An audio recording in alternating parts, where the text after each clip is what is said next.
شعبان کی 15ویں رات کو شب بارات کہا جاتا ہے۔ یہ اسلامی تاریخ میں ایک اہم رات ہے جس میں اللہ تبارک و تعالیٰ کی رحمت اور مغفرت کے دروازے کھل جاتے ہیں۔ اس رات کی فضیلت قرآن و حدیث میں مختلف انداز میں بیان کی گئی ہے۔ اگرچہ قرآن میں شب برات کا براہ راست ذکر تو نہیں، لیکن بعض مفسرین کے مطابق سورۃ الدخان کی آیت نمبر 3 اور آیت نمبر 4 بعض تفاسیر کے مطابق اسی رات کی طرف اشارہ کرتی ہیں۔ سورۃ الدخان کی آیت نمبر 3 میں ہے، بسم اللہ الرحمن الرحیم، انا انزلناہ فی لیلۃ مبارکۃ انا کنا منذرین، اور آیت نمبر 4 میں ہے، فیہا یفرق کل امر حکیم۔ ان دونوں آیات کا ترجمہ یہ ہے، بے شک ہم نے اس یعنی قرآن کو ایک برکت والی رات میں نازل کیا، بے شک ہم لوگوں کو خبردار کرنے والے ہیں۔ اس رات میں ہر حکمت والے کام کا فیصلہ کیا جاتا ہے۔ بعض مفسرین جیسے امام ابن کثیر اور امام طبری کا کہنا ہے کہ یہاں مبارک رات سے مراد لیلۃ القدر ہے، جبکہ بعض دیگر مفسرین جیسے امام مجاہد اور حضرت اکرمہ رضی اللہ تعالی عنہما کے مطابق اس کا اشارہ شب برات کی طرف بھی ہو سکتا ہے، کیونکہ اس رات میں تقدیر کے فیصلے کیے جاتے ہیں۔ حضرت معاذ بن جبل رضی اللہ تعالی عنہ سے روایت ہے کہ نبی کریم صلی اللہ علیہ وآلہ وسلم نے فرمایا، اللہ تبارک و تعالی شعبان کی 15ویں رات اپنی مخلوق پر نظر فرماتا ہے اور سب کی مغفرت فرما دیتا ہے سوائے مشرک اور کینہ رکھنے والے کی۔ ام المومنین حضرت عائشہ صدیقہ رضی اللہ تعالی عنہا بیان کرتی ہیں کہ رسول اللہ صلی اللہ علیہ وآلہ وسلم نے فرمایا، کیا تم جانتی ہو کہ شعبان کی 15ویں رات میں کیا ہوتا ہے؟ میں نے عرض کیا، یا رسول اللہ صلی اللہ علیہ وآلہ وسلم، کیا ہوتا ہے؟ تو آپ نے فرمایا، اس رات میں آئندہ سال پیدا ہونے والے، مرنے والے، روزی پانے والے اور بدبخت اور نیک بخت کے فیصلے لکھے جاتے ہیں۔ یہ مشکات شریف کی حدیث پاک ہے اور امام بہقی نے بھی اپنی کتاب میں اس حدیث پاک کو نقل کیا ہے۔ ام المومنین حضرت عائشہ صدیقہ رضی اللہ تعالی عنہا فرماتی ہیں کہ میں نے نبی اکرم صلی اللہ علیہ وآلہ وسلم کو ایک رات اپنے بستر پر نہ پایا تو میں آپ کی تلاش میں نکلی۔ میں نے دیکھا کہ آپ جنت البقیع میں تشریف فرما ہیں، یعنی قبرستان، جنت البقیع قبرستان میں آپ تشریف فرما ہیں اور دعا کر رہے ہیں۔ آپ نے فرمایا، اللہ شعبان کی 15ویں رات میں آسمان دنیا پر نزول فرماتا ہے اور قبیلہ کلب کی بکریوں کے بالوں سے بھی زیادہ لوگوں کی مغفرت کر دیتا ہے۔ یہ حدیث پاک سنن ترمذی اور سنن ابن ماجہ میں موجود ہے۔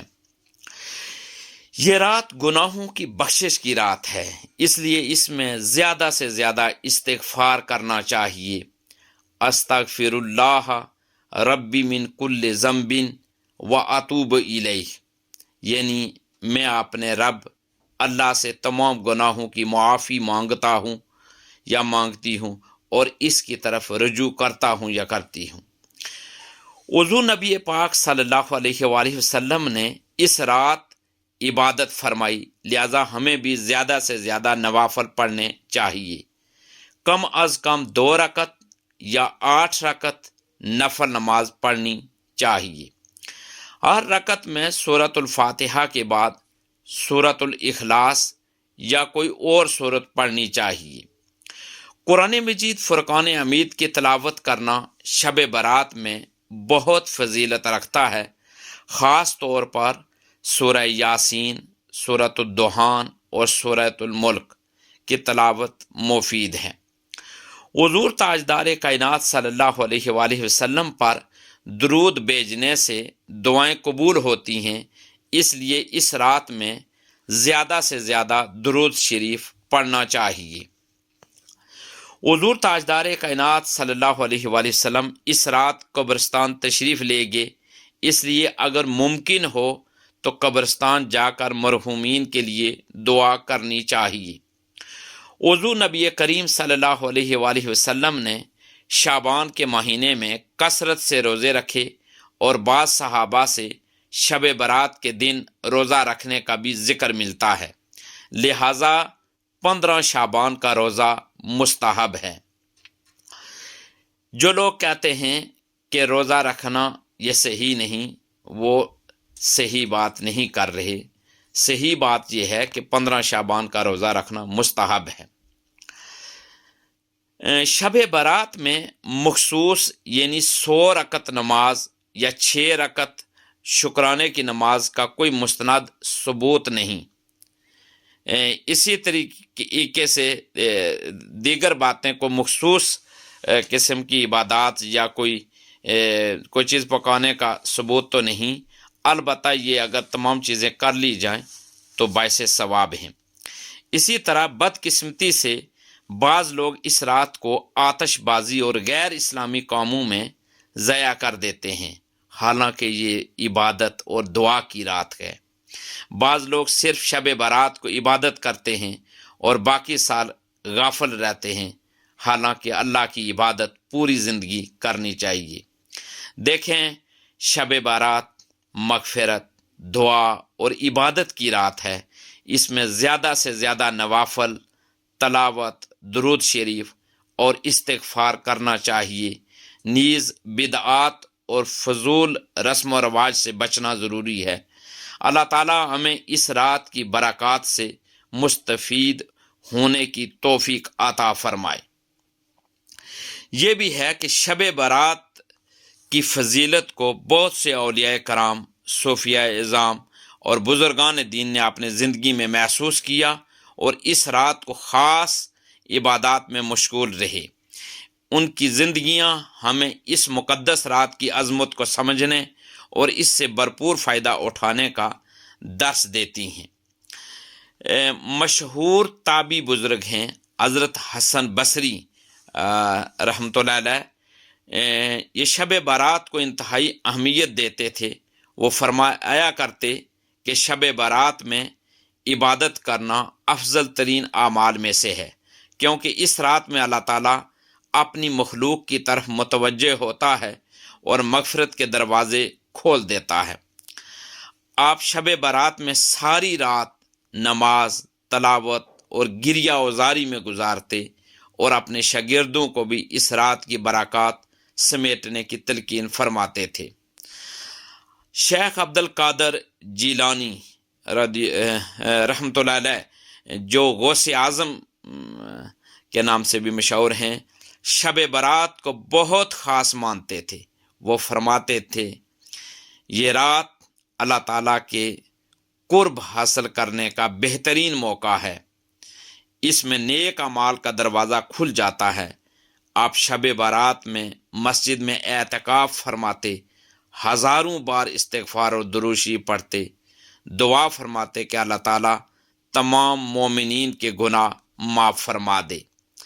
اسی طرح حضرت امام شافعی رحمۃ اللہ علیہ فرماتے ہیں، 5 راتیں ایسی ہیں جن میں دعا رد نہیں ہوتی، ان راتوں میں ایک شب برات بھی ہے۔ آپ اس رات میں خصوصی دعا کا اہتمام کرتے، نوافل ادا کرتے، سورہ یاسین کی تلاوت فرماتے۔ حضرت مجدد الف ثانی رحمۃ اللہ علیہ، شیخ احمد سرہندی رحمۃ اللہ علیہ فرماتے ہیں، یہ رات اللہ تعالیٰ کی جانب سے خاص رحمت اور برکت کا وقت ہے۔ جو لوگ اس رات کو عبادت میں گزارتے ہیں ان کے لیے رحمت کے دروازے کھول دیے جاتے ہیں۔ آپ اپنے موریدین کو نصیحت کرتے تھے کہ اس رات میں زیادہ سے زیادہ ذکر الہی کریں، دل کو صاف کریں اور کسی سے کینہ نہ رکھیں، دوسروں کو معاف کریں تاکہ اللہ تعالیٰ بھی ہمیں معاف کر دے۔ حضرت بایزید بستامی رحمۃ اللہ علیہ کا معمول تھا کہ وہ شب برات میں جنگل میں جا کر تنہائی میں اللہ کی عبادت کرتے، اور وہ فرماتے ہیں اس رات میں اگر کوئی اللہ کو خلوص نیت سے پکارتا ہے تو اللہ تعالیٰ اسے اپنی رحمت سے محروم نہیں کرتا۔ ایک مرتبہ ایک شخص نے آپ رحمۃ اللہ علیہ سے پوچھا، شب برات میں سب سے افضل عمل کیا ہے؟ آپ رحمۃ اللہ علیہ نے فرمایا، اپنے گناہوں پر ندامت اور سچے دل سے توبہ کرنا، یہی سب سے بڑی عبادت ہے۔ حضرت داتا گنج بخش رحمۃ اللہ علیہ شب برات کی رات کو عبادت، فقر اور استغفار میں بسر کرتے۔ آپ فرماتے ہیں یہ رات اللہ کی طرف پلٹنے، دل کی صفائی کرنے اور حقیقی کامیابی کی رات ہے۔ جو اس رات کو عبادت میں گزارے اس کا شمار کامیاب لوگوں میں ہوگا۔ حضرت بابا فرید الدین مسعود گنج شکر رحمۃ اللہ علیہ شب برات میں مسلسل نوافل پڑھتے اور فرماتے یہ رات ایک ایسی ساعت رکھتی ہے جس میں دعا قبول ہوتی ہے، پس جو اس کو پا لے وہ ہمیشہ کے لیے کامیاب ہو گیا۔ آپ رحمۃ اللہ علیہ اپنے مریدین کو نصیحت کرتے کہ اس رات زبان کو ذکر الہی سے تر رکھو، اپنے والدین کے لیے دعا کرو، صدقہ دو اور نیکیاں کماؤ۔ حضرت خواجہ غریب نواز خواجہ معین الدین چشتی اجمیری رحمۃ اللہ علیہ فرماتے ہیں یہ رات وہ عظیم رات ہے جس میں اللہ اپنے بندوں پر خصوصی کرم فرماتا ہے۔ آپ اس رات میں لمبی نماز تہجد ادا کرتے، زیادہ سے زیادہ درویشوں، غریبوں اور محتاجوں کی مدد کرتے۔ فرماتے جو اس رات کسی بھوکے کو کھانا کھلائے گا اللہ تعالیٰ اسے جنت میں اعلیٰ مقام عطا فرمائے گا۔ تمام اولیاء کرام اور بزرگان دین نے شب برات کو عبادت، دعا اور اللہ سے قرب حاصل کرنے کا سنہری موقع قرار دیا ہے۔ ان کی تعلیمات ہمیں سکھاتی ہیں کہ اس رات میں زیادہ سے زیادہ استغفار کیا جائے، نوافل ادا کیے جائیں، قبرستان جا کر مرحومین کے لیے دعا کی جائے، لوگوں کے دل صاف کیے جائیں اور ایک دوسرے کو معاف کیا جائے، صدقہ و خیرات کیا جائے، اللہ سے دعا کی جائے کہ وہ ہمیں دین و دنیا میں کامیابی عطا کرے۔ اللہ تبارک و تعالی ہمیں اس رات کی برکات نصیب فرمائے اور ہمیں اپنے نیک بندوں میں شامل فرمائے۔ اللہ تبارک و تعالی ہم سب پر اپنا کرم کرے اور ہماری جملہ خطاؤں کو معاف فرمائے۔ اگرچہ ہم اعتراف کرتے ہیں کہ ہم گنہگار ہیں، سیاکار ہیں، ڈوبے ہوئے ذلت میں ہیں، لیکن اے مولا، اے اللہ تبارک و تعالی، اے ہمارے پیدا کرنے والے، ہم پھر بھی تیرے پیارے حبیب، پیارے آقا صلی اللہ علیہ وآلہ وسلم کے امتی ہیں۔ تو ہمارے گناہوں کو معاف فرما اور اپنی رحمت میں ہمیں بھی لے لے۔ اللہ تبارک و تعالی ہمیں دین اسلام کے سنہری تعلیمات کو جاننے، سمجھنے اور ان سنہری تعلیمات کے مطابق زندگی گزارنے کی ہمت اور توفیق عطا فرمائے، تاکہ ہم یہ زندگی جو مختصر ٹائم کے لیے ہے یہ گزار کر تو جب جائیں تو ہم خاتمہ بالخیر بھی ہو، ایمان کے ساتھ ہم اس دنیا سے رخصت ہوں اور آنے والی زندگی بھی ہماری بالکل صحیح ہو۔